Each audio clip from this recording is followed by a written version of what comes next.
歡迎各位收睇天盛 Channel， 又係陳思靜同各位分享呢個天盛苑嘅大小事。今日同大家分享嘅咧就係呢個強制驗窗嘅問題。咁網上啦，咁就有一啲嘅業主啦就好關心啊，就係問哇點解仲未喐㗎嗰個強制驗窗？我哋私人嗰個強制驗窗都已經係8899，甚至乎係已經係幾乎已經完成㗎咯噃。點解公家地方嗰個強制驗窗工程啊，仲好似仲未喐咁樣嘅？見唔到圍網啊，見唔到搭棚嘅咁樣。咁佢哋咧就好擔心會唔會話喂過咗時間嘅話，會唔會係呢一個罰錢㗎咁樣？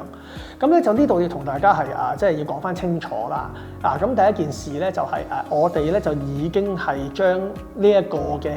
工程咧已經上報咗屋宇署㗎啦。咁所以咧就係基本上咧就唔存在過期呢一個咁樣嘅問題嘅。其二就係咩咧？就係因為之前有屋苑嘅外牆維修嘅一個大火，咁啊令到全香港嘅呢一個嘅防火物料啊，即係防火網嗰個物料咧，就係重新要做一個報告嚇，同埋呢一個嘅篩選。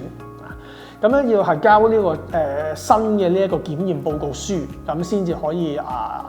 做喺個工程嗰度做呢一個嘅建築物料。咁包括埋我哋呢一個嘅強制驗窗公家地方嘅呢一個工程在內都係因為呢一樣嘢咧係政府自己本身要求嘅咁承建商咧就係自己去做呢一個嘅加強嘅報告啦。咁所以咧就係政府另外咧就再俾咗一個時間我哋就去做呢一樣嘢。因此咧第一方面我哋已經係開展咗呢一個工程同埋招標啦，完成咗呢一個咁嘅程序啦。第二就係有咗呢一件事做緩衝，咁所以咧其實我哋而家係唔擔心，亦都係唔會過期嘅。而家嗰個限期咧已經係政府係正式 extend 咗去延長咗呢一個嘅年中㗎啦，已經係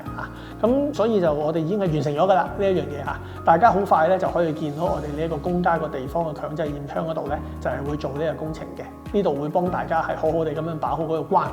唔會令到大家咧係嘥啲無謂錢咁樣嘅。呢度就同各位係匯報一下嘅，多謝晒。